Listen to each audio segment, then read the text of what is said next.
Kalau kita ada acara, kita hadarat kepada Syekh Abdul Qadir Jailani.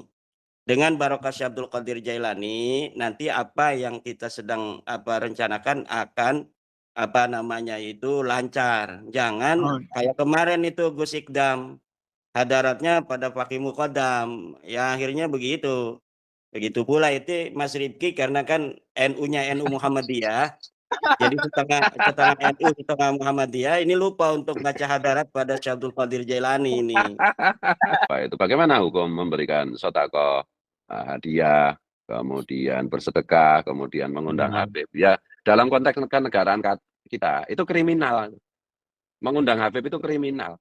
Harusnya polisi itu melarang kegiatan-kegiatan seperti itu. Karena hari ini sudah terbukti. Di hadapan ajaran para kabaib ini, bahwa manusia itu sejak lahir mereka sudah berbeda-beda.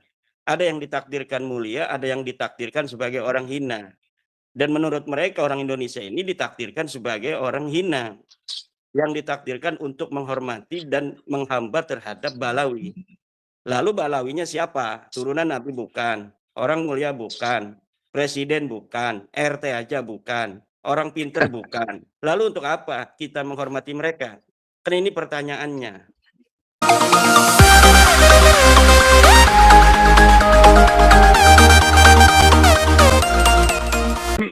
Elaborasi lebih jauh dari Kiai Imad, karena Kiai Imad masih Ketua Komisi Fatwa MUI Banten mengenai fatwa MUI tadi yang boikot Israel. Mungkin bisa dijelaskan lebih detail gitu.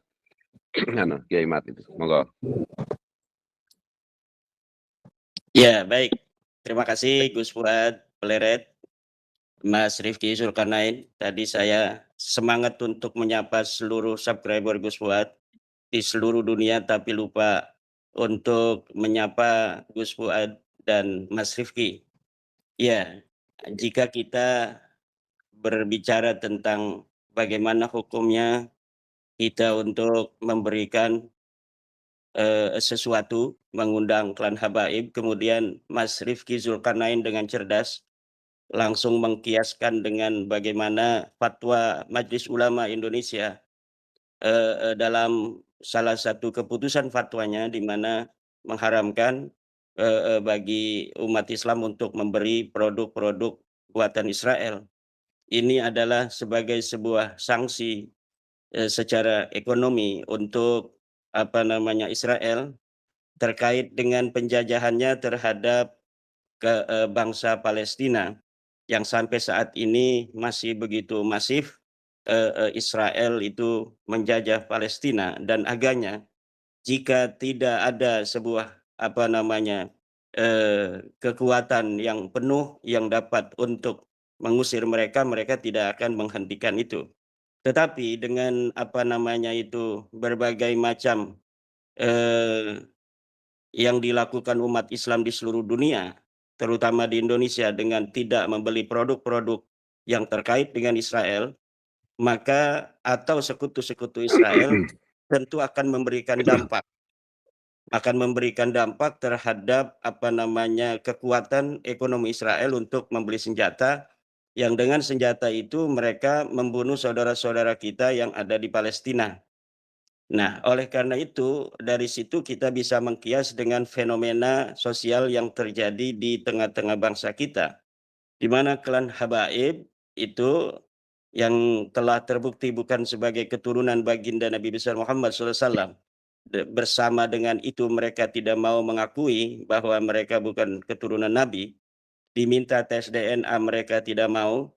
Diminta untuk bertemu di dalam sebuah forum diskusi ilmiah yang dihadiri oleh para profesor, mereka enggan. Lalu mereka dengan semua itu masih mau diakui sebagai turun Nabi.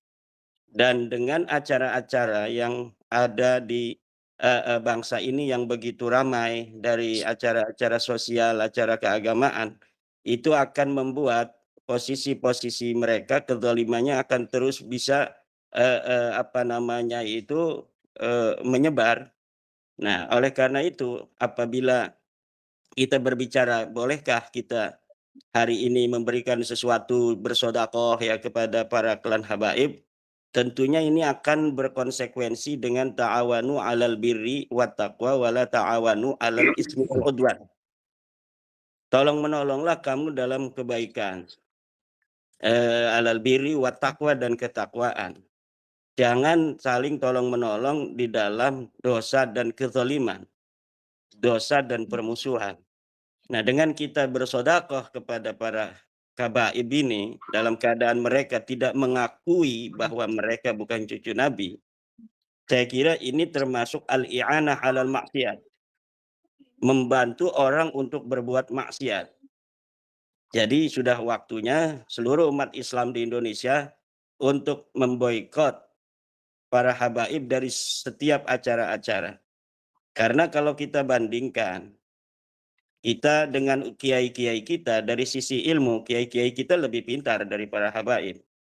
Kalau mengundang sholawatan dari sisi suara, suara Said Zulfikar, Rhoma Irama lebih indah daripada suara para habaib. Lalu dari berdasar apa? Penceramah-penceramah kita yang apa namanya itu dari Nahdlatul Ulama misalnya itu sangat kompeten, mempunyai kapabilitas yang apa luar biasa, tetapi kalah panggung. Mimbar-mimbar Rasulullah hari ini dikuasai oleh orang-orang yang tidak berilmu dari klan-klan habaib. Kita yang sangat santun diajarkan masyarakat Nusantara oleh orang-orang tua kita, beberapa dekade ini Mas Rifki ini berubah. Di mimbar-mimbar Rasulullah diisi caci maki oleh kelompok para kabaib Balawi ini. Sehingga para mukibun-mukibin mereka juga sekarang biasa mencaci maki. Kenapa? Karena tauladan mereka para kabaib Balawi ini suka mencaci maki di atas mimbar. Akhirnya bangsa Nusantara yang selama ini dikenal sebagai bangsa yang santun, memiliki kepribadian tinggi yang luhur, hari ini sudah ternodai oleh akhlak-akhlak non-Nusantara yang diterima dari para habaib-habaib ini. Itu dari sisi caci maki, belum dari sisi khurafat-khurafat. Hari ini para generasi kita juga sangat lihai dalam bercerita-cerita tentang khurafat. Jadi mimbar-mimbar Rasulullah hari ini diisi oleh bukan ilmu-ilmu agama, tetapi khurafat-khurafat, cerita-cerita, dongeng-dongeng, dan lain sebagainya. Maka oleh karena itu, kalau alasannya mengundang para kabaib ini untuk berdakwah karena ilmu, ini tidak linier, tidak tepat, karena memang mereka kebanyakan tidak berilmu. Kalau mengundang mereka karena mereka cucu Nabi, mereka bukan cucu Nabi. Kalau mengundang mereka karena suaranya bagus, suara anak-anak Indonesia lebih bagus. Jadi apa alasannya orang-orang itu mengundang para klan Balwi? Sementara begitu dulu. Baik, terima kasih Yai Imad. Itu dari Kiai Imad. Kemudian bagaimana Gus Fuad? Jadi kan sudah jelas ya bahwa para Habib Alwi itu menurut tesis Kiai Imad itu mereka bukan keturunan Rasulullah, keturunan Nabi Ibrahim saja bukan. Dan apa tesisnya Kiai Imad itu ila yaumil qiyamah, sejak dulu saya bilang tidak akan bisa dibantah. Artinya secara sah, secara meyakinkan Habib itu, para Habib Ba'lawi itu yang terdiri dari beberapa marga itu, ada sekian ratus marga itu, ada Segaf, ada Al-Atos, ada Al-Habsi, ada Al-Idrus, ada Ba'bud, dan lain-lain. Itu kan bukan keturunan Nabi. Kemudian tesisnya Kiai Imad kan sudah dikuatkan berdasarkan hasil apa itu tes DNA para Habib yang ternyata haplogrupnya G. Kemudian kan juga sudah dikuatkan dengan apa tesis apa itu ulasan filologisnya Profesor Menahem Ali, dan juga sudah dikuatkan oleh banyak kajian seperti Ki Nur Ihya dan yang lain-lain. Dan itu pun sebenarnya bahwa Habib itu bukan keturunan Nabi, itu sebenarnya tidak masalah selagi satu, dalam konteks kita sebagai warga negara, mereka tidak melakukan gerakan-gerakan yang melawan ideologi Pancasila. Yang kedua, mereka tidak melakukan gerakan-gerakan yang merusak ajaran Islam. Nah, masalahnya para Habib Alwi itu ajaran-ajaran resmi dari leluhur-leluhur mereka itu jelas-jelas bertentangan atau merusak Pancasila. Yang kedua, ajaran-ajaran para Habib itu yang resmi ditulis oleh leluhur-leluhur mereka itu jelas-jelas merusak ajaran Islam. Gitu. Jadi kita pahami itu Israel saja yang dalam tanda petik itu bisa dibilang hanya merebut tanahnya orang Palestina saja dengan berbagai macam varian kekejamannya. Itu MUI berani membuat fatwa boikot. Artinya boikot itu kan haram. Nah, apalagi Habib ini. Saya itu kadang-kadang heran MUI itu mengurusi yang pertama itu yang diurusi kan harusnya kan Indonesia. Lawang Palestina aja diurusi, masa Indonesia nggak diurusi. Sampai hari ini saya tidak mendengar MUI punya fatwa mengenai Habib ini. Jadi yang pertama ini sahabat saya Kiai Imad kan juga anggota MUI Banten. Itu yang pertama saya gugat sahabat saya. Ya, tapi kan sahabat saya Kiai Imad juga nggak bisa disalahkan wong. MUI kok wilayah kok MUI pusatnya aja gitu kan gitu. Kan nggak mungkin yang daerah melampaui pusat gitu.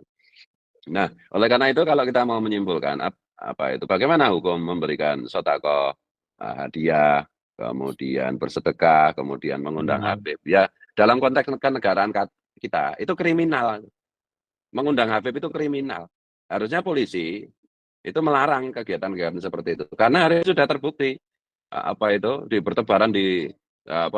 bertebaran di media sosial bahwa pergerakan Habib ini jelas-jelas membahayakan nilai kebangsaan kita, nilai-nilai kebangsaan kita. Jadi mengundang Habib, bersedekah kepada Habib, mendatangi majelisnya Habib, itu dalam perspektif hukum kenegaraan kita itu kriminal itu, bahkan subversif itu. Nah, dalam konteks kita sebagai umat beragama, ya jelas haram. Tadi kan Kiai Imad sudah mengutip wata'awanu 'alal birri wa taqwa wa la ta'awanu 'alal ismi wal 'udwan. Jadi jelas sekali bahwa secara logis itu kita tidak boleh di dalam ajaran Islam itu tidak boleh memberikan sarana, memberikan bantuan yang jelas-jelas terbukti bahwa bantuan dan sarana yang kita berikan itu akan digunakan untuk kepentingan kejahatan, untuk kepentingan perusakan. Apalagi ini sekaligus dua ini pergerakan Habib itu merusak negara, bangsa dan negara. Dan yang kedua merusak agama. Nah gitu. Jadi ya di dunia harus dipenjara orang-orang yang masih mengundang Habib, yang menghadiri majelisnya Habib. Di akhirat juga harus dipenjara di neraka kalau nggak mau tobat. Sementara gitu. Monggo Mas Rifki. Kalau Mas Rifki belum ya. Mungkin Kiai Imad bisa memberikan tambahan yang lebih lembut. Kalau saya kan keras. Dan itu ada bahwa memang Allah tidak melarang untuk memberikan kebaikan kepada orang-orang kafir ya. Selama mereka tidak memerangi kamu dan tidak mengusir kamu dari kampung kamu gitu. Innallaha la yanhakumullahu 'anil ladzina lam yuqatilukum fid din wa lam yukhrijukum min diyarikum an tabarruhum wa tuqsitu ilaihim. Innallaha yuhibbul muqsitin. Bahwa Allah memang asalnya ini tidak melarang kita berbuat baik kepada orang-orang kafir kan. Selama mereka orang kafir ini tidak memerangi kamu karena agama dan tidak mengusir kamu dari kampung kamu. Nah, jadi dua itemnya itu. Pertama, tidak memerangi dalam agama. Yang kedua, tidak mengusir kamu. Kalau mereka memerangi karena agama dan mengusir kamu dari kampung kamu, kamu tidak boleh berbuat baik lagi dan berbuat adil kepada mereka. Nah, ini orang-orang Balawi ini kan sudah ada upaya untuk mengusir kita dari kampung kita, minimal sejarahnya. Apa itu indikatornya? Indikatornya adalah mereka merubah sejarah. Mereka membuat makam-makam palsu. Dari situ itu udah ada indikasi mereka akan melakukan apa yang telah dilakukan oleh orang-orang kafir itu, yaitu mengusir kamu dari kampung kamu. Nah, kalau sudah begini ini berbuat baik kepada mereka selama mereka tidak menyadari kesalahan mereka, membuat makam palsu, malah sekarang bikin kambing hitam bahwa bukan mereka, itu PWI yang bikin sendiri katanya makamnya, kemudian mereka sendiri yang mengklaim dan menuduhkannya kepada para habaib, ini kan luar biasa. ya kan? Nah ini yang kedua tentang pengakuan sebagai cucu Nabi ini Gus Fuad. Pengakuan sebagai cucu Nabi, mereka tes DNA nggak mau. Kemudian mereka berdiskusi ilmiah tidak mau. Tapi mereka inginnya mereka tetap diakui sebagai cucu Nabi. Nah ini kan sebuah kebohongan publik. Nah, kemudian di dalam cara berdakwah, apa yang didakwahkan mereka di atas mimbar itu selalu mengagungkan klan mereka. Dan awalnya saya merasa apa yang disampaikan oleh penceramah-penceramah bocil itu hanya dari mereka saja. Tetapi sekarang telah terbongkar oleh para peneliti-peneliti dari Nusantara bahwa memang ajaran seperti itu bukan hanya ajaran-ajaran di atas mimbar, tetapi ajaran-ajaran semacam itu memang terdapat di kitab-kitab mereka masa lalu. Oleh karena itu, ini berbahaya bagi anak-anak Nusantara di masa yang akan datang karena ada perbedaan daripada ajaran. Ajaran kita ajaran yang musawat bainan nas, ajaran yang bahwa manusia semuanya sama. Wali Songo, kenapa Wali Songo itu mengajarkan Islam diterima oleh bangsa Nusantara? Karena Wali Songo mengajarkan persamaan. Mereka tidak meninggi-ninggikan klan mereka, walaupun mereka seorang keturunan raja. Bahkan beberapa di antara Wali Songo memang seorang raja seperti Syarif Hidayatullah, Sunan Giri. Tetapi mereka di dalam dakwah itu mengajarkan bahwa kita sama. Bahwa yang termulia di sisi Allah adalah hanya karena takwanya saja. Bukan karena batas-batas sosial, keturunan, kekayaan, dan lain sebagainya. Tetapi hari ini ada orang berupaya untuk menjadikan bangsa Nusantara sebagai hamba-hamba mereka. Bangsa-bangsa Nusantara dijadikan sebagai kelas 2 di dalam sisi biologis. Seakan-akan mereka ditakdirkan hanya untuk mengagungkan klan Balawi. Dan ini tidak sesuai dengan ajaran Al-Quran. Tidak sesuai dengan ajaran Al-Hadis. Al-Quran ketika mengatakan inna akramakum indallah atqakum, Balawi mengatakan yang mulia, paling mulia adalah Balawi. Bahkan Balawi lebih mulia dari seluruh ahli bait, keturunan ahli bait yang ada di muka bumi ini. Ketika Al-Hadis mengatakan la fadla li arabiyyin ala ajamiyyin, Ba'lawi mengatakan bahwa Ba'lawi itu lebih mulia dari seluruh orang-orang yang ada di muka bumi. Nah, inilah yang berbahaya. Yang pertama tidak sesuai dengan ajaran Islam, yang kedua tidak sesuai dengan ajaran Pancasila. Kemanusiaan yang adil dan beradab itu artinya seluruh manusia itu sama di hadapan Negara Kesatuan Republik Indonesia. Tetapi di hadapan ajaran para kabaib ini, bahwa manusia itu sejak lahir mereka sudah berbeda-beda. Ada yang ditakdirkan mulia, ada yang ditakdirkan sebagai orang hina. Dan menurut mereka orang Indonesia ini ditakdirkan sebagai orang hina.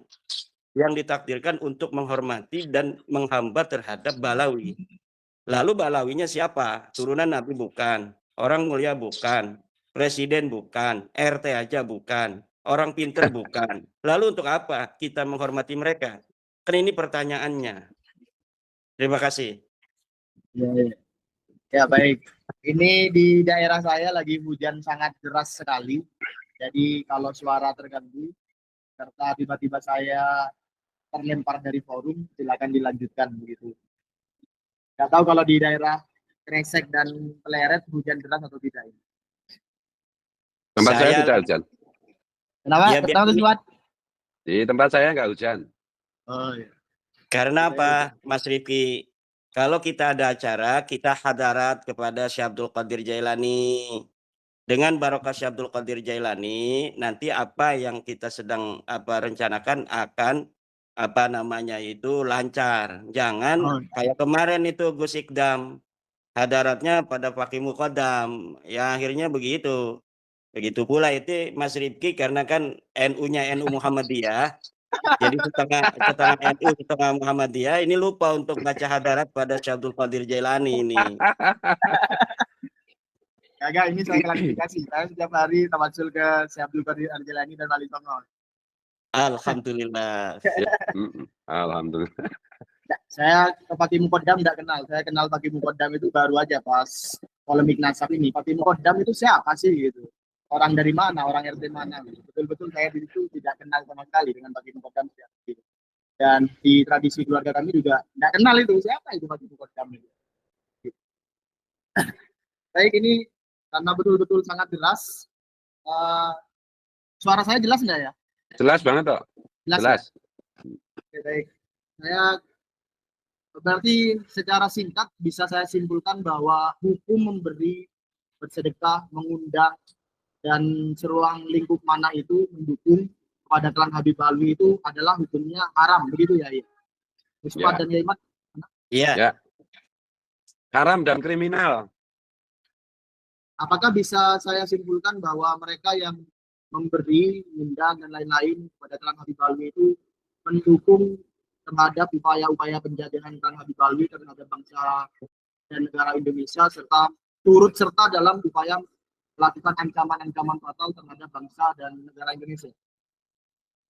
Betul. Jadi siapapun yang mendukung Habib, yang mengikuti Habib, itu berarti dia adalah bagian dari orang yang mendukung rusaknya bangsa kita, orang yang mendukung khilafah, orang yang mendukung perusakan Pancasila, dan juga sekaligus bagi orang yang masih beragama, orang yang mendukung rusaknya Islam. Orang yang mau merobohkan Islam itulah pendukung para Habib dalam bentuk apapun, termasuk hanya sekedar menghadiri, apalagi membantu mengundang. Dan saya heran ini ya, kalau kebenaran itu sudah disampaikan berkali-kali, Kiai Imat dan kita semuanya itu sudah menyampaikan berkali-kali. Tidak juga digubris, karena sebagian dari orang yang merasa dirinya Kiai Gus, karena kepentingan-kepentingan duniawi, mereka terus-menerus menolak seruan kebenaran ini. Artinya mereka terus-menerus membiarkan umat dalam keadaan kesesatan. Itu resikonya kan besar. Saya itu kadang-kadang itu mulai takut gitu ya, mulai takut kalau ini diteruskan dan kiai-kiai yang karena kepentingan duniawi tidak mau bicara mengenai mana yang benar, mana yang salah, karena kepentingan duniawi mereka masih membela Habib, artinya membiarkan publik untuk tolong menolong dalam ismi wal ngudwan. Saya khawatir kalau Tuhan murka kepada bangsa ini. Gitu. Iya, saya khawatir kalau tiba-tiba ada satu tempat tenggelam misalnya. Ini kan baru tenda yang diambrukkan. Ini kan baru nama baik Gus Miftah yang diambrukkan oleh Allah. Nah ini peringatan-peringatan ini sudah mulai diberikan Allah sedikit-sedikit. Tetapi kok saya melihat masih terlalu banyak elit agama, terutama tentu saja karena kaitannya dengan Islam ya, elit agama Islam yang disebut dengan Gus, yang disebut dengan Kiai, yang disebut dengan ajengan, yang disebut dengan Tuan Guru, itu kok tidak takut gitu loh, kok terus membiarkan masyarakat menjadi bagian dari tangawanu alal ismi wal ngudwan itu. Nah ini kalau Allah murka gimana? Karena ada data yang pernah kita akses gitu, bahwa bencana-bencana alam di Indonesia itu ternyata linear dengan tingkat kadronisme atau radikalisme beragama. Jadi misalnya di daerah saya Bantul tahun 2006 terjadi gempa itu ternyata pada tahun-tahun itu memang Bantul itu di daerah saya itu kadronisme, radikalisme itu sedang kuat-kuatnya. Makanya Gus Dur bilang ketika ditanya di TV itu kenapa ada gempa di Bantul, ya mungkin karena Nyai Roro Kidul disuruh dipaksa memakai jilbab kan itu guyonnya Gus Dur itu. Nah ternyata ada pola yang diteliti oleh BNPT bahwa kejadian-kejadian fenomena alam ini kok kebetulan apa gimana? Itu kok terkait dengan itu. Nah ini ketika Kiai Imat menyampaikan kebenaran mengenai batalnya nasab para Habib, ini seolah-olah gitu.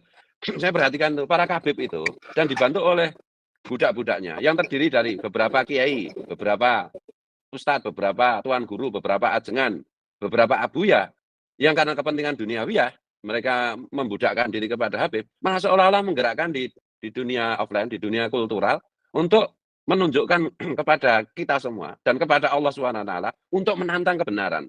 Saya heran itu. Apa ini enggak takut gitu loh. Dan saya juga heran sampai hari ini pemerintah kok ya tidak melakukan keputusan-keputusan dan tindakan-tindakan yang signifikan. Padahal jelas-jelas ini menyangkut nation interest. Padahal ini jelas-jelas menyangkut penistaan agama. Ini makanya beberapa hari ini itu saya karena mulai rasa takut itu mulai meninggi gitu. Saya sampai nggak bikin vlog macam-macam. Karena kok terus-menerus kayak begini gitu loh. Udah berapa ayat lagi yang harus diberikan Allah untuk mengingatkan bangsa ini. Ada kiai yang sedang bela Pak Alawi tiba-tiba mampus seketika itu juga. Masa gitu tidak jadi pertanda? Gitu. Jadi ya apakah ini akan menuju seperti era Nabi Nuh, di mana hanya orang-orang yang percaya dan beriman dan membela yang benar yang diselamatkan? Saya tidak tahu, tapi saya terus terang Kiai Imad, saya mulai khawatir dengan hal-hal seperti ini. Mungkin Kiai Imad bisa sedikit menenangkan saya lah mengenai hal ini. Monggo. Baik, Gus Fuad. Insya Allah Gus Fuad akan Allah kasih ketenangan di Amin. dunia dan di akhirat. Ya. Amin. Cuma begini, ada pondok-pondok pesantren yang besar yang sekarang mereka merasa barokah, dan mereka merasa barokahnya ini karena selama ini mereka percaya kepada Habib sebagai turunan Nabi, dan mereka menghormati setiap Habib datang ke rumahnya. Lalu mereka mengaitkan bahwa banyaknya santri mereka, keberkahan pondok pesantren mereka itu gara-gara Habib itu. Padahal keberkahan yang mereka terima itu adalah karena niat hati mereka untuk memuliakan Rasulullah. Ketika sekarang para kabaib itu sudah terbukti bukan keturunan Rasulullah, namun pondok-pondok pesantren yang besar itu masih saja dengan berbagai macam alasan mengakui mereka sebagai keturunan Rasulullah, padahal tidak ada bukti tes DNA melenceng kemana-mana, maka ini telah menyakiti Rasulullah. Saya tidak mau berkata yang lebih lanjut tentang nasib pondok pesantren mereka ke depan, tetapi mereka saya yakin sudah memahami apa maksud saya. Yang kedua, tentang PBNU misalnya. Coba seberapa besarnya apa jasa PBNU, ulama-ulama di tingkat PBNU kepada Ba'alawi. Tetapi di saat-saat genting ini Ba'alawi itu sudah berkali-kali meninggalkan PBNU. Seperti tentang masalah nasab ini. Bagaimana PBNU dengan mereka itu saya sudah mengatakan 99% yakin bahwa nasab Habib ini bukan cucu Nabi, tapi dengan bijaksananya Gus Ketum itu mengatakan masih husnudzon. Husnudzon itu nggak percaya itu Gus Fuad. Jadi kalau orang ngomong ditanya nasab Balawi itu, saya husnudzon, itu tidak percaya. Nah, dengan begitu kan mereka ini berbuat baik ini, para kiai-kiai PBNU berbuat baik. Tapi apa balasan dari Balawi? Balasannya adalah Jatman dirampok. Mereka merampok Jatman, bahkan ketika PBNU sudah membekukan, mereka malah membuat narasi bahwa Kongres Jatman yang ada di Solo itu yang melanggar aturan dan tidak sah. Ini adalah bentuk dalam tradisi kita orang Nusantara itu sudah ditolong, malah mereka ini tidak berterima kasih gitu. Ini bagi orang Nusantara ini luar biasa gitu ya. Selama ini kita menolong, pada saatnya kemudian mereka tidak berterima kasih. Bukan hanya itu, Mas Rifki, tetapi juga di saat-saat genting antara PBNU yang telah membekukan Jatman, di mana yang di seberang sana itu ada Lutfi bin Yahya yang seorang Ba'alawi, tiba-tiba ada seorang Ba'alawi lain yang ada di PBNU mengundurkan diri dari Mustasar, yaitu seorang Habib Assegaf dari Sulawesi. Saat-saat genting di mana seorang ketua umum dan rais am membutuhkan dukungan dari para Ba'alawi di dalam masalah Jatman, tiba-tiba seorang Ba'alawi mundur. Dan mundurnya ini bukan hanya mundur, tetapi dia memanggil wartawan. Dia menyebarkannya di YouTube bahwa karena PBNU sudah begini-begini, maka saya mengundurkan diri dari Mustasar. Ini adalah bentuk sebuah langkah-langkah yang terencana. Dia ingin mengatakan bahwa apa yang kamu lakukan kepada Lutfi bin Yahya itu tidak kami dukung, dan bentuk dukungan saya adalah keluar dari Mustasar PBNU. Dan ini bukan yang pertama. 2019 ketika PBNU punya hajat, warga Nahdliyin merindukan seorang daripada ulamanya yaitu Kiai Ma'ruf Amin menjadi wakil presiden. Seluruh PWNU digerakkan, PCNU digerakkan, MWCNU digerakkan, sampai ranting digerakkan, anak ranting digerakkan untuk memenangkan Kiai Haji Ma'ruf Amin sebagai wakil presiden Republik Indonesia. Tiba-tiba seorang Ba'lawi di Mustasar juga beberapa hari sebelum pencoblosan menggembosi masyarakat Nahdliyin dengan dia keluar dari Mustasar PBNU. Namanya Jen bin Smith, sekarang sudah wafat. Dia panggil wartawan, dia umumkan bahwa saya keluar dari PBNU karena PBNU sudah tidak sesuai lagi bla bla bla. Ini adalah upaya penggembosan dari dalam agar Nahdlatul Ulama tidak bisa mencapai cita-citanya 2019 untuk menjadikan Kiai Ma'ruf Amin sebagai wakil presiden. Hari ini terulang kembali. Ketika PBNU sedang berhadapan dengan Lutfi bin Yahya, yang dia seorang Ba'lawi, lalu seorang Ba'lawi menggembosi dari dalam PBNU, dia keluar dari Mustasar dengan alasan bla bla bla. Ini yang selalu dilakukan oleh Ba'lawi. Kemudian kita juga dengan segala apa yang telah kita katakan, selalu percaya dan yakin bahwa ada Allah di sana yang selalu mengawasi kita. Apa yang terjadi dalam 2 tahun terakhir ini tentang terbongkarnya nasab Ba'lawi yang dimasifkan informasinya ketika kakak saya Gus Fuad ini dipersekusi. Dari situlah mulai booming itu tentang tesis saya bahwa Ba'lawi bukan cucu Nabi. Sebelumnya sudah ada yang mengangkat Dr. Syafiq Hasyim, tapi tidak viral. Tapi viralnya ini dari tanah Jogja. Dari Banten pertama diinisiasi kerajaan yang luar biasa di masa lalu disambut oleh Yogyakarta.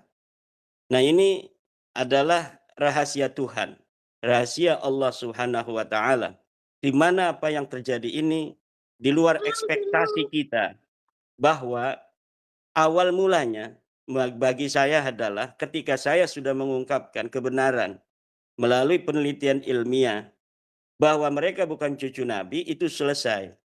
Tapi dengan terbongkarnya mereka bukan cucu Nabi, ternyata para ulama-ulama kita membongkar hal yang berbahaya lainnya, yaitu ajaran-ajaran mereka yang di luar nurul, ajaran-ajaran mereka yang khurafat, ajaran mereka yang rasis, ajaran mereka yang beda 180 derajat dengan ajaran NU. NU memang suka berziarah, tetapi cara ziarah NU tidak sama dengan Ba'lawi. Kiai NU, pusat kegiatannya adalah pesantren. Sedang Ba'lawi, pusat kegiatannya adalah kuburan. Mereka sering berziarah ke Wali Songo, tapi sembunyi-sembunyi.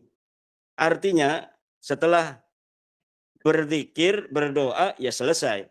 Tetapi Ba'lawi menjadikan kuburan sebagai pusat acara mereka. Mereka menghiasi kuburan-kuburan mereka dengan bunga-bunga dan lain sebagainya yang tidak ada di dalam ajaran Islam. Yang ada dalam ajaran Islam itu adalah bagaimana kita menabur bunga agar bunga itu bertasbih. Ya, tapi bukan menghiasnya seperti kue ulang tahun begitu. Kemudian misalkan makam itu adalah luar biasa gitu untuk meninggikan klan mereka sendiri. Jadi apa yang mereka lakukan untuk orang mati itu adalah sebagai image untuk mereka keturunannya yang hidup itu.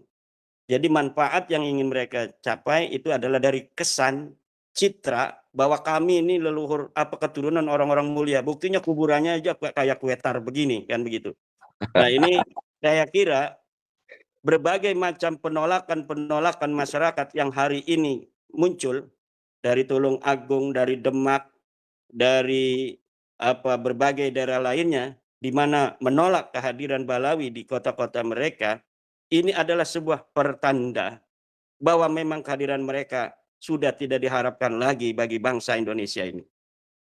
Terima kasih. Baik, terima kasih Yai Imad. Apakah ada respon dari Gus Fuad? Jadi pergerakan ini memang menggembirakan mengenai penolakan Pak Alwi. Pertanyaan saya itu selalu begini, Kiai Imad. Apakah arus pergerakan kesadaran ini itu lebih dahulu mencapai finish daripada turunnya azab Tuhan gitu. Karena kita melihat bahwa ya itu tadi para kabib dan budak-budaknya itu, yang kiai-kiai, yang gus-gus, yang habib, yang ajengan, yang tuan guru itu, yang punya kepentingan duniawi dan memang terbukti kelakuan mereka ya 11-12 dan habib. Itu terus-menerus menghambat dan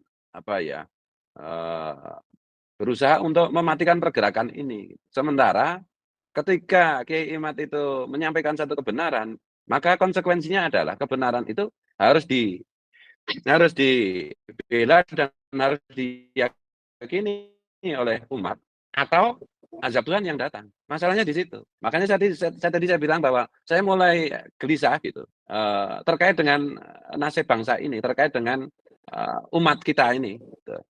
Kalau terus-menerus kayak begini trennya, kemudian mudah-mudahan naudzubillah min dzalik, summa naudzubillah min dzalik, arus kesadaran, arus pertobatan dalam bentuk meyakini kebenaran yang disampaikan Kiai Imad ini kalah cepat dengan waktu yang disediakan Tuhan untuk datangnya azab. Kan yang celaka kan umat, kan yang celaka kan bangsa ini. Gitu.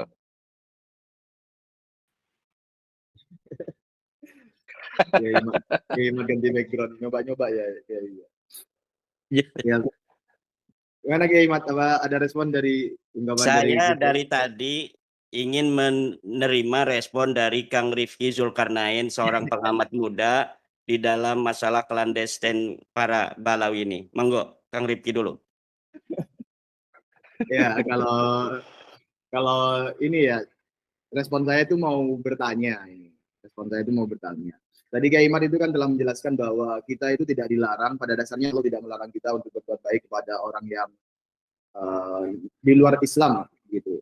Kecuali saya kasih dulu Mas Rifki, saya kasih masukan untuk penonton gitu ya.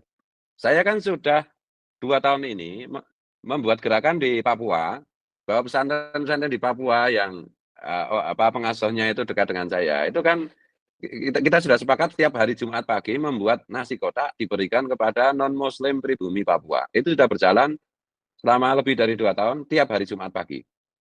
Yang kedua, tahun kemarin kita juga menyembelih hewan korban yang dagingnya itu kita bagikan kepada non-Muslim pribumi Papua. Itu sebagai penegasan apa yang disampaikan Kiai Imad terkait dengan anjuran Al-Quran itu, bahwa kita bisa memberikan bantuan apapun kepada siapapun selagi kelompok orang itu tidak merusak hidup bersama, tidak merusak kesepakatan bersama, tidak memusuhi kebenaran, kan begitu. Monggo Mas ini. Ya, saya lanjutkan itu dari penjabaran Kiai Imad, kemudian tambahan dari Gus Fuad. Kemudian kita telah menyaksikan berbagai bukti-bukti yang nyata bahwa Klan Habib Alwi itu telah melakukan upaya-upaya yang untuk memerangi kita dan mengusir kita dari kampung halaman kita dengan berbagai dimensi-dimensi pemaknaannya ya. Apakah bisa kita kemudian mengatakan bahwa karena mereka melakukan hal-hal yang sedemikian itu dan secara jelas telah memberikan ancaman yang fatal terhadap eksistensi bangsa dan negara Indonesia serta NU ya, apakah kita bisa mengatakan bahwa sebaiknya kita mengusir mereka dari NU yang pertama, karena telah jelas mereka melakukan peperangan dan pengusiran terhadap NU dalam maknawiannya. Kemudian apakah kita bisa mengatakan sebaiknya kita mengusir mereka dari Indonesia? Bagaimana respon dari dua kiai ini? Mungkin dari Kiai Imad dulu. Ya. Kalau saya begini sebenarnya ya, dalam masalah usir-mengusir itu tidak tega ya. Artinya kalau saya itu pandangannya adalah kita berjalan di atas kebenaran saja. bahwa kalian sudah terbukti bukan keturunan Nabi, maka terimalah itu dengan legowo, hiduplah bersama kami di Indonesia dengan saling hormat menghormati, dengan saling menghargai, tetapi satu itu, kalian memang harus menyadari bahwa memang ya mereka sendiri. Dari mana itu? Pertama, dari nama. Mereka itu sampai saat ini masih menggunakan nama-nama yang mempunyai ciri-ciri bahwa mereka bukan bangsa Indonesia. Ada bin Syihab, bin Semit, dan sebagainya itu adalah sebuah penegasan mereka belum menjadi bangsa Indonesia secara sejati. Nah, keluarga-keluarga bangsa Indonesia yang lain, seperti dari klan-klan Arab yang dari Yaman yang lain selain Balawi, ini sudah banyak yang menggunakan nama-nama orang-orang Jawa ketika mereka ada di Jawa. Yang di Sumatera menggunakan nama-nama Sumatera. Mereka sudah banyak yang menghilangkan nama-nama keluarga-keluarga yang menunjukkan mereka orang Yaman. Begitu pula saudara-saudara kita di Cina, orang-orang turunan Cina, itu mereka tidak lagi menggunakan nama-nama Ching Chiang Chong, Chong Yung Fat, tapi mereka namanya Soekardi, ya, Wijaya, Santosa, dan lain sebagainya. Paling yang masih pakai nama Cina Aguan gitu kan, yang sekarang lagi dipermasalahkan tentang PIK 2 itu di Banten ya. Nah, tetapi yang lain sudah menjadi bangsa Indonesia. Maka ada perbincangan hangat di Malaysia, kenapa orang-orang Cina yang ada di Malaysia itu mereka tidak berbaur. Bahkan mereka tidak berbahasa Malaysia. Orang-orang Cina yang ada di Malaysia tidak berbahasa Malaysia. Mereka lebih ke bahasa China dan bahasa Inggris. Tapi orang Cina di Malaysia heran kepada orang-orang Cina yang ada di Indonesia. Kok lidah mereka sudah lidah Indonesia banget. Nama mereka sekarang Edi Wijaya. Ketika ketemu dengan orang-orang Cina di Malaysia, orang-orang Cina Indonesia ini diajak bahasa Mandarin banyak yang nggak bisa. Ketika ditanya kamu orang mana, jawabnya orang Indonesia. Tidak lagi ngomong orang Cina dan sebagainya. Nah ini yang kita ajak kepada kaum Balawi, ayo jadi bangsa Indonesia yang sejati. Wali Songo itu orang luar juga, tapi sudah ratusan tahun mereka sama sekali tidak lagi membicarakan kampung halaman mereka. Tidak lagi mengagung-agungkan leluhur mereka di luar sana.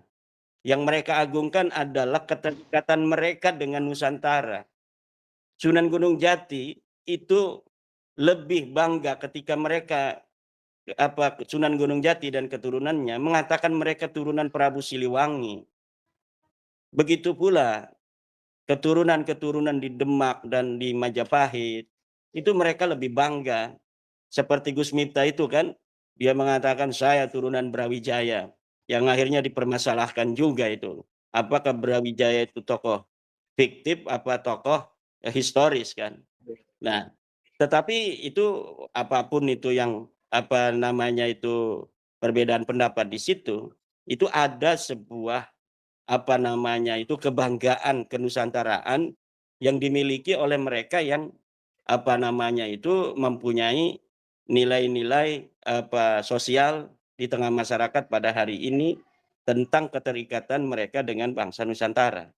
Oleh karena itu yang ingin saya katakan adalah udah hilangkan itu nama-nama marga-marga yang menunjukkan mereka sebagai keturunan orang dari negara luar. Toh mereka sudah 100 tahun lebih di sini.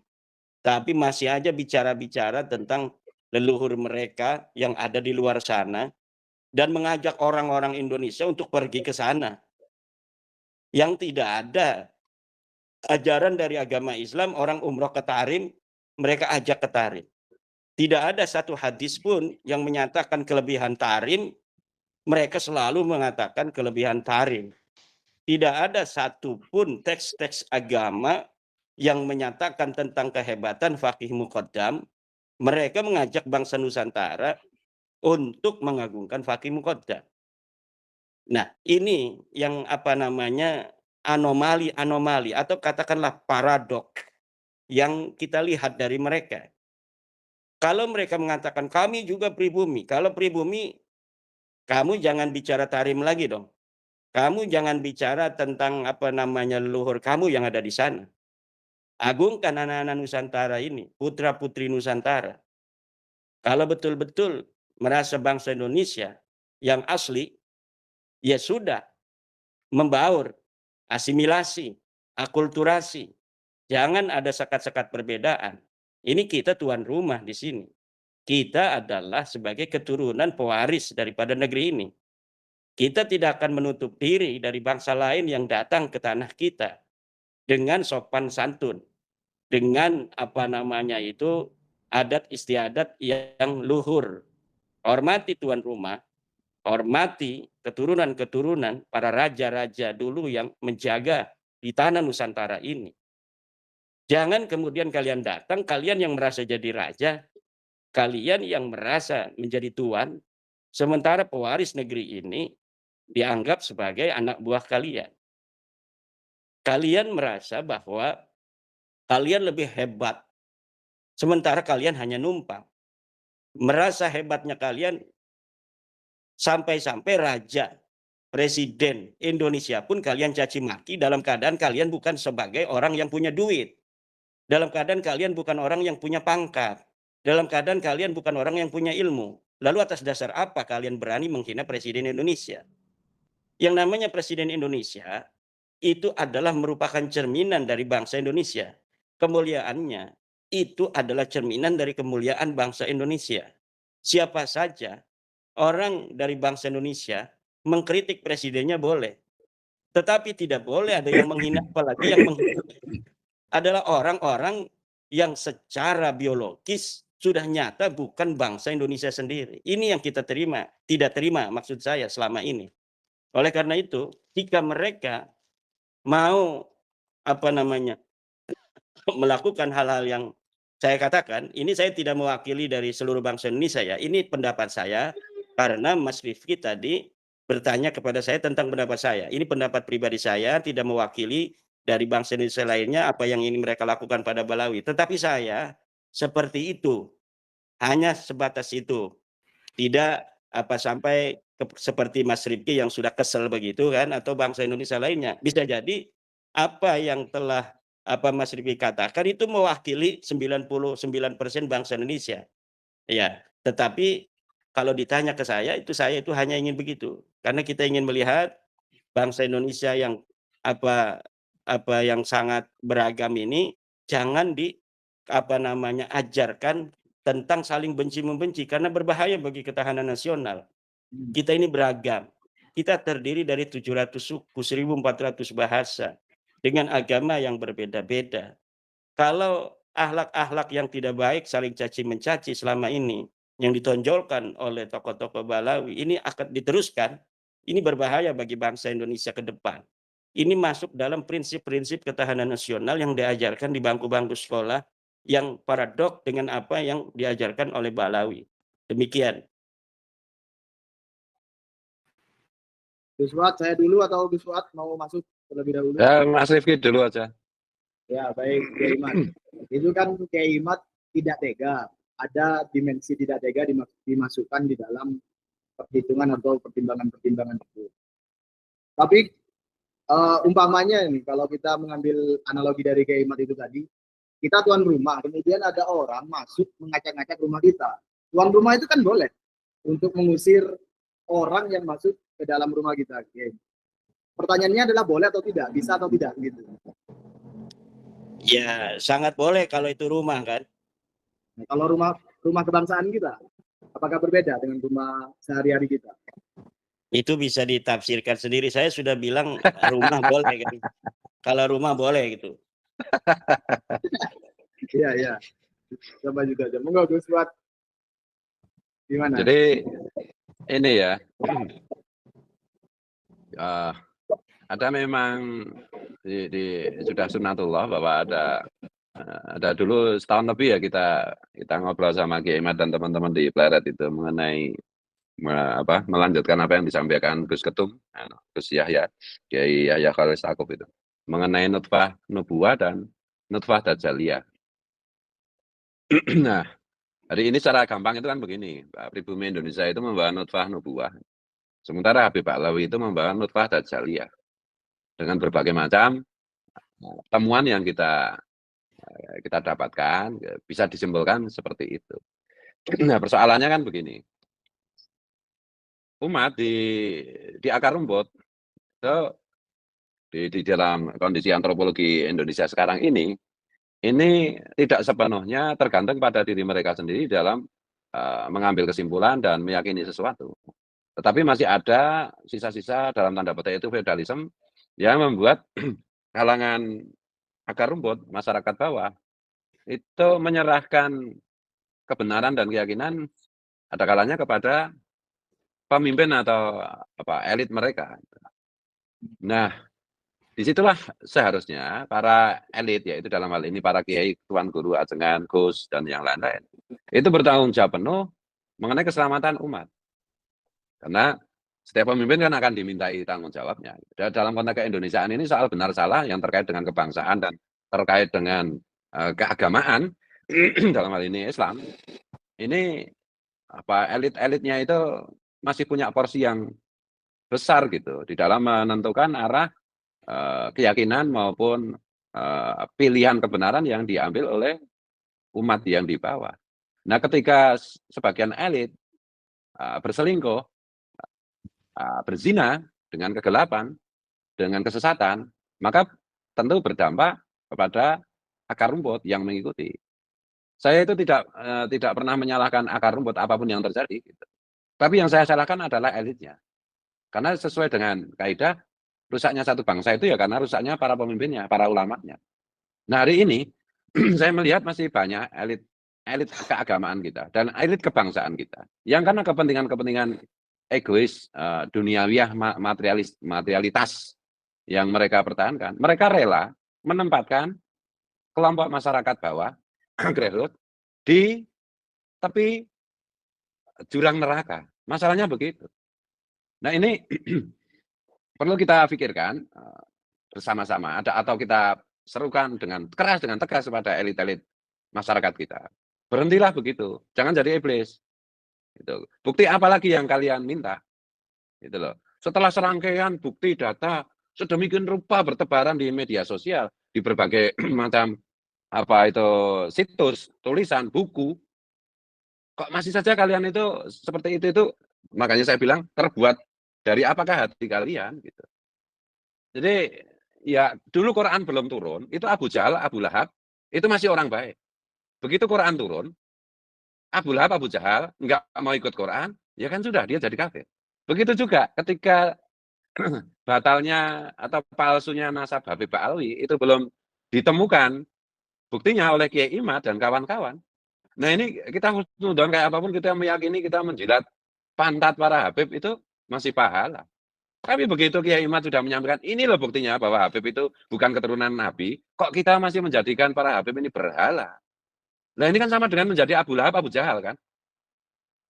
Gitu. Saya itu selalu memikirkan nasib umat gitu. Jadi doa saya terbanyak itu adalah Allahumma arham ummata Sayyidina Muhammad, bukan yang lain. Karena orang memanggil saya kiai. Karena Sayyidul Qaum khatimuhum. Karena tugas elit yang pertama-tama itu adalah menjaga keselamatan umat di dunia maupun di akhirat. Kira-kira kegelisahan saya begitu Kiai Imad. Mungkin Kiai Imad bisa memberikan pencerahan mengenai hal ini. Dan ini juga dalam tanda petik itu kesalahan Kiai Imad. Kenapa Kiai Imad itu cerdas?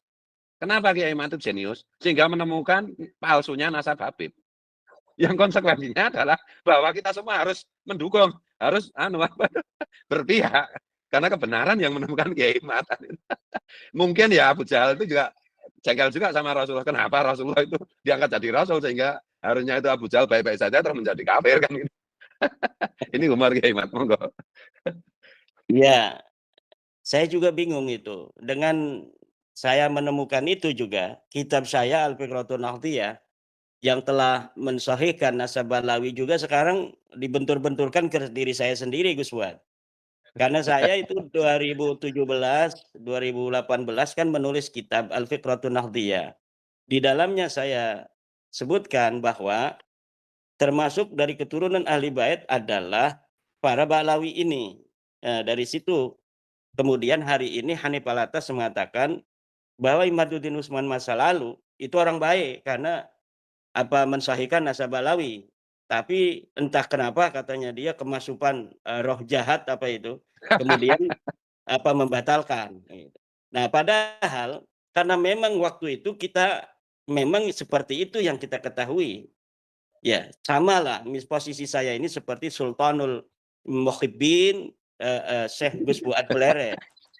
Di mana waktu itu sebelum kita ini menerima atau mendapatkan kebenaran tentang mereka bukan turun nabi, ya tempat saya, rumah saya ini tempat persinggahan para kabib-kabib. Kalau dia datang dari Palembang mau ke Jakarta, mereka mampir kemari. Kalau dari sini mau haul ke Palembang juga itu mampir, karena Banten itu persinggahan mau nyebrang ke Palembang mau ke Lampung. Nah, tetapi ketika kita telah menemukannya, kita tidak boleh lagi untuk melawan kebenaran yang kita temukan sendiri. Walaupun itu mengurangi hubungan saya dengan beberapa teman-teman para habaib ini. Saya banyak teman para habaib, banyak yang sering datang kemari. Dari mulai saya membahas nasab, nggak ada yang datang-datang lagi.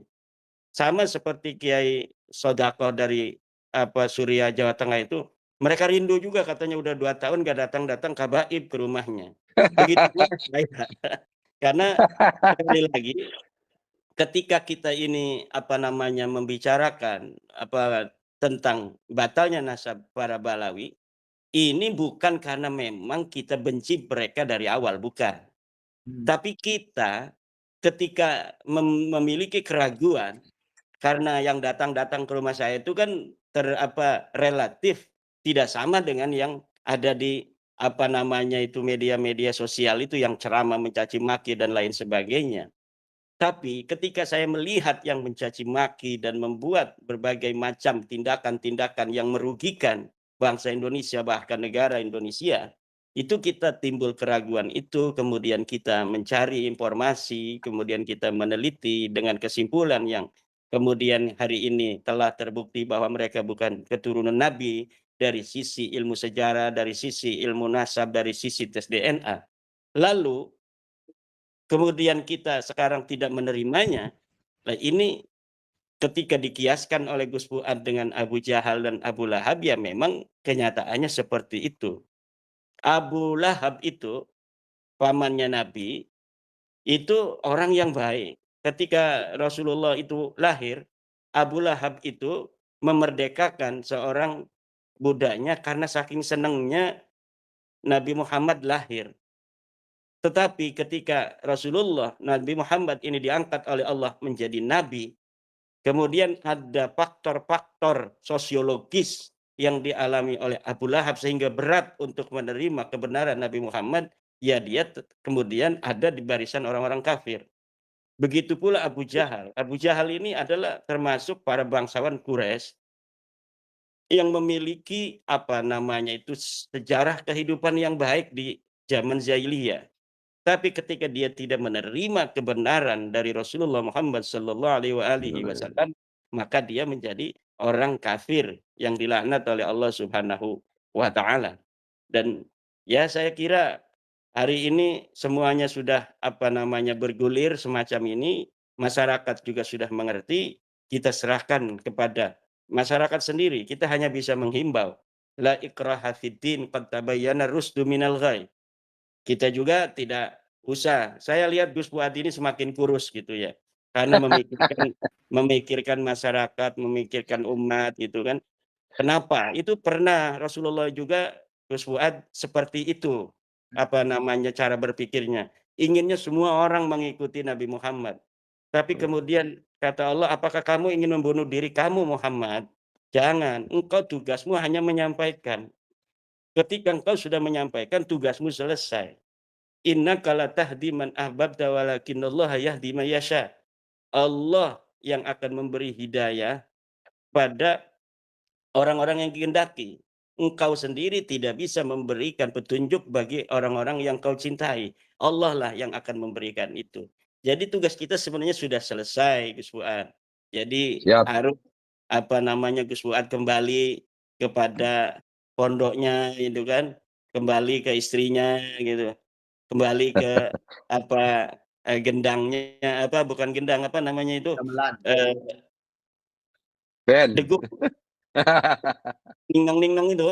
Ya, Gamelan, Pak. Gamelan. gamelan, ya ke gamelan, itu luar biasa kan. Kita adat-adat Nusantara, kesenian-kesenian Nusantara yang memiliki daya-daya spiritual tinggi seperti gamelan, ini hikmahnya kan sudah terasa, sudah kembali digandrungi oleh masyarakat.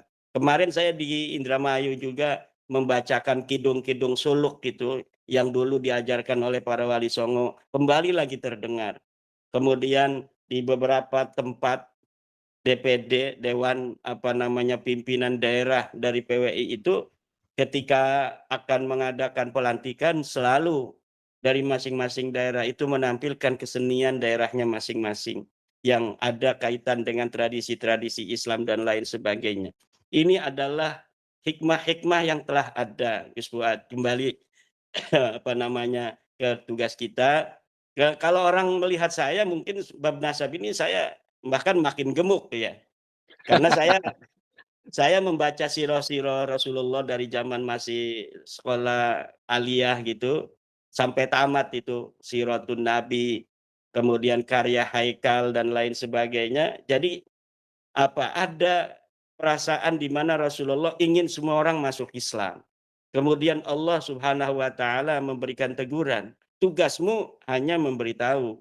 Yang lain selain kebenaran yang kau bawa ini adalah sebagai penyelamat bagi manusia, tapi juga ujian bagi manusia. Artinya terutama kepada para pemimpin-pemimpinnya. Kenapa Islam yang datang di bawah Rasulullah dulu diterima awal itu bukan oleh para pemimpin, tapi oleh orang-orang di bawah.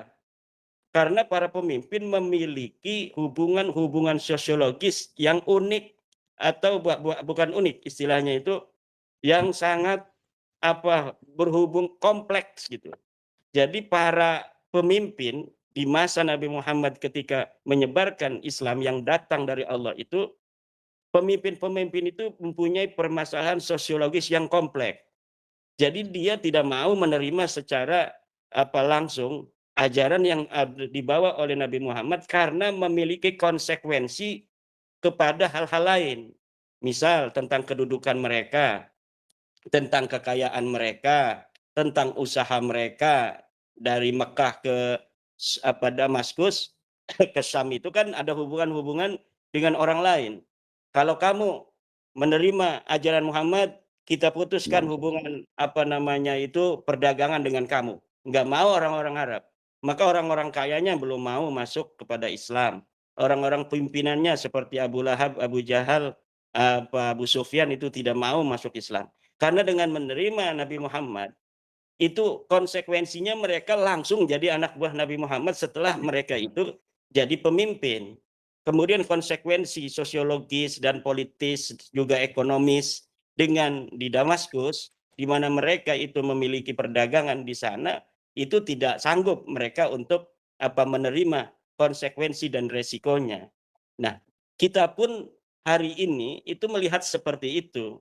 Jadi wajarlah apa yang dilakukan oleh beberapa kiai yang masih saja husnudon itu karena memiliki kompleksitas masalah seperti di zaman Nabi ketika menyebarkan agama Islam pertama itu. Nah, ini semua bukan berarti kita menghentikan dakwah pencerahan kepada masyarakat, tetapi kita sendiri sebagai dai harus memiliki sebuah kelegaan jiwa bahwa kita hanya menyampaikan. Semuanya kan ada dalam pengawasan Allah. Terserah Allah saja ini mau seperti apa. Dengan semangat kita terus untuk menyampaikan, menyusun strategi untuk kebaikan, tetapi dalam bingkai tawakal di dalam hati yang begitu tinggi, sehingga badan tidak terlalu kurus kayak Gus Fuad yang inginnya orang itu semua menerima kebaikan gitu. Saya menyadari karena melihat Gus Fuad itu memang ketika meyakini akan kebenaran, kemudian dia pegang kebenaran itu dan dia ingin berbagi kepada orang lain. Kelemahannya Gus Fuad karena sayang dan cintanya itu kepada umat, dia ingin semuanya masuk. Semuanya seperti dia. Ini saya yang sudah tahu, saya mantan muhibbin, saya Sultanul Muhibbin. Kamu nggak ngerti, nggak paham Balawi, saya yang paham, kan begitu. Ya, ya ini interpretasi dari apa yang saya pahami dari Gus Fuad. Nah, makanya ketika saya itu diundang Gus Fuad ke suatu daerah yang di sana ada potensi saudara-saudara kita bentrok seperti di Madura, saya tidak mau datang. Saya udah berkali-kali diundang datang ke Madura, itu saya tidak mau datang. Kenapa? Karena mereka saudara-saudara saya yang sudah menerima saudara saya, yang belum menerima saudara saya. Kalau misalnya kedatangan saya bukan menambah mereka rukun, tetapi kemudian saudara dengan saudara saling baku hantam, nah toh kita masih ada banyak waktu. Dan ada media sekarang ini yang walaupun kita tidak datang ke saudara-saudara kita di Madura, kita bisa menyampaikannya melalui media-media online seperti ini.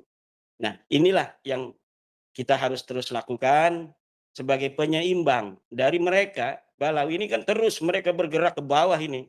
Mereka seakan-akan tidak mau kehilangan apa yang telah mereka raih selama ini. Walaupun dengan itu konsekuensinya mereka akan membenturkan anak-anak bangsa. Coba lihat seorang Dulkadir Segap itu. Dia ditolak di Tulungagung. Dengan itu saudara-saudara kita dari Madura, dia minta bantuan untuk menjaga. Ya namanya saudara kita dari Madura.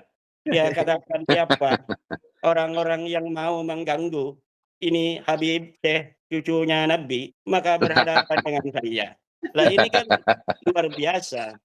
Hanya untuk dia menunjukkan bahwa saya tidak bisa ditekan, saya akan tetap datang agar orang-orang yang menolak saya itu orang-orang Tulungagung tidak merasa berbesar hati. Dengan itu saya resikonya apapun akan saya hadapi. Tetapi dia bukan menghadapi sendiri. Dia meminta saudara-saudara saya ini, darah Madura nih, untuk menjaga dia dan bentrok dengan saudara saya dari Tulungagung juga. Ini bukan cara berpikir orang-orang Nusantara seperti saya. Orang Nusantara seperti saya berpikir bahwa demi anak-anak saudara-saudara saya ini tidak bentrok, maka saya nggak mau datang. Tapi Dulkadir itu berbeda. Untuk menunjukkan saya ini tetaplah sebagai orang yang tidak bisa ditekan, sebagai lebih mulia dari kalian, saya akan datang. Walaupun dengan saya datang akan terjadi bentrokan, saya tidak peduli. Toh itu bukan klan saya, ini orang Madura, ini orang Tulungagung. Nah ini cara berpikir seperti ini, bukan cara berpikir Nusantara. Dan ini saya juga merasa khawatir karena memang saudara-saudara kita bangsa Nusantara ini bangsa-bangsa kesatria. Dari dulu mereka jago perang. Bagaimana orang Jogja, keraton-keraton itu kan sekarang ini diam, mereka itu lembut tutur kata, mereka ini sopan santun, tapi sejarah membuktikan orang Jogja yang selalu jadi raja dari zaman dulu.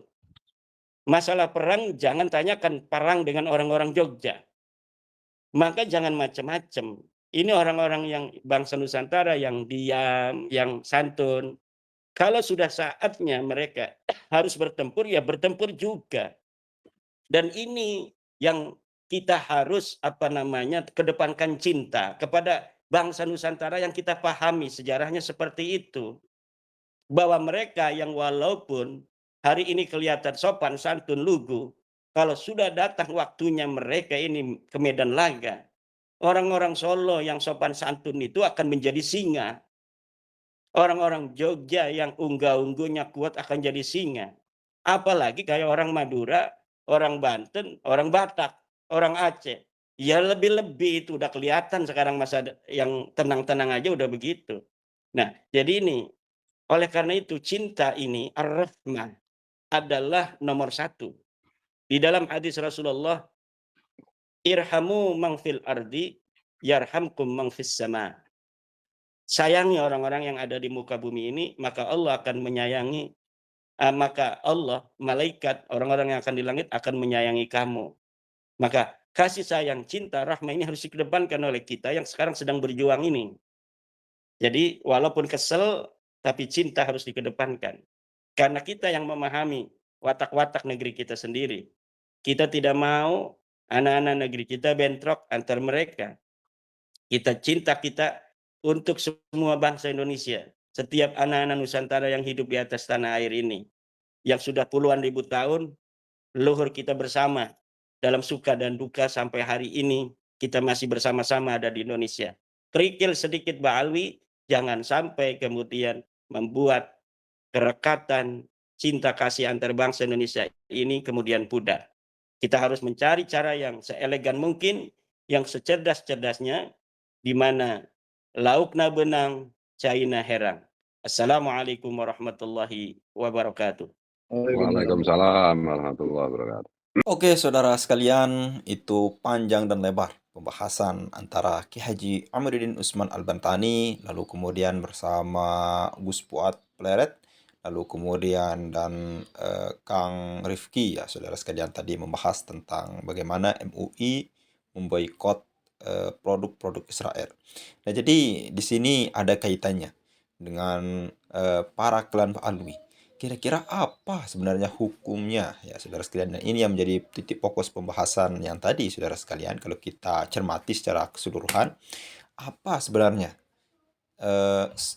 bisa kita bilang dengan yang sudah disampaikan oleh Ki Haji Amiruddin, lalu kemudian Gus Fuad Pleret. Jadi sebenarnya kira-kira kalau kita mengundang para habaib, lalu kemudian bersedekah kepada dia, kira-kira apa hukumnya, saudara sekalian?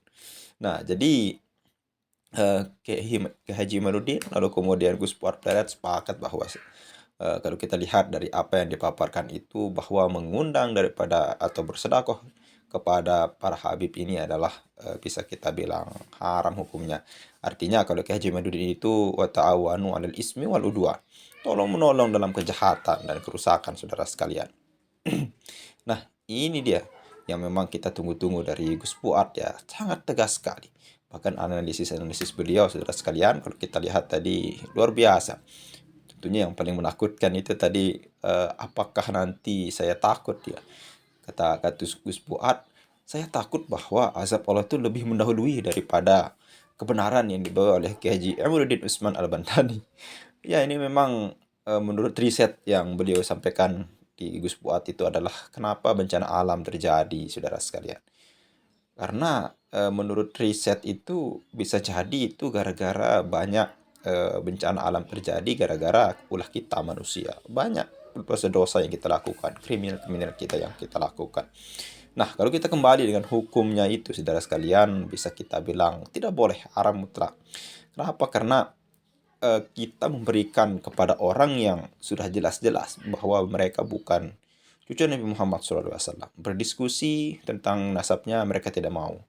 Mereka menyuruh orang-orang pribumi untuk melawan kita. Seakan kita diadu, saudara sekalian. Coba lihat, siapa yang paling gencar membelanya, saudara sekalian? Yang paling pintar membelanya itu adalah pribumi, saudara sekalian. Sedangkan mereka paling yang bisa melawan sedikit, bisa kita bilang 10% lah. Itu cuman Hanif Alatos, saudara sekalian. Yang lainnya tidak ada, saudara sekalian. Taufik Assegaf, Rizik Sihab, Bahar bin Smith.